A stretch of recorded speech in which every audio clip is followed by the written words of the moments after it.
Bousculé par les résultats des municipales, le Tapura reste toutefois largement majoritaire avec 28 communes rouges contre 38 il y a 6 ans.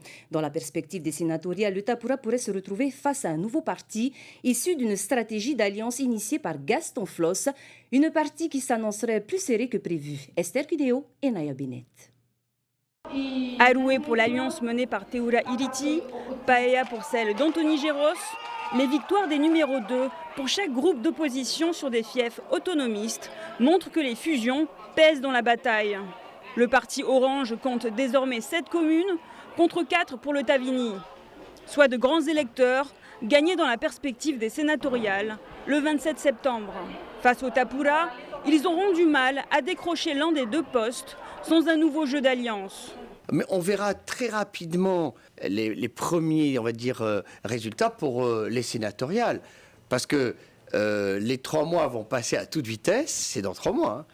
Alors déjà là, on peut imaginer encore des alliances entre le Tavini et le Tauera qui sortent un peu renforcées quand même. Avec 28 communes, le Tapura garde effectivement une avance confortable et s'affiche confiant. Le Parti rouge revendique même la sympathie de 10 communes. Le Tapura n'a rien perdu du tout. Les électeurs ont gagné. Et c'est cela qu'il faut, à mon avis, saluer d'abord. Les jeux politiques se feront plus tard. Certains maires, vous avez vu que plusieurs maires sont sans étiquette, ne sont pas affichés. Ou au Tauera, ou Tavini, ou Tapura.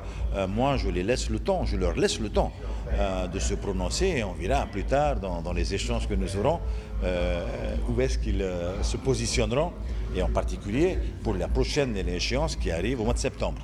Très présent sur la scène médiatique, Gaston Floss ne fait pas mystère de l'alternative Amouy Tahir-A pour les sénatoriales, mais aussi les législatives de 2022 et les territoriales de 2023. La liste d'union va-t-elle donner naissance à un nouveau parti ? Le Amouy Tahir-A Maohi-Nui.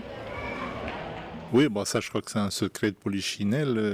Il me semble que ça va être annoncé à la fin du mois d'août. Ça fait un certain temps quand même qu'on voit un changement d'orientation dans la réflexion de Gaston Floss. Un peu moins autonomiste, c'est ça que vous voulez dire ?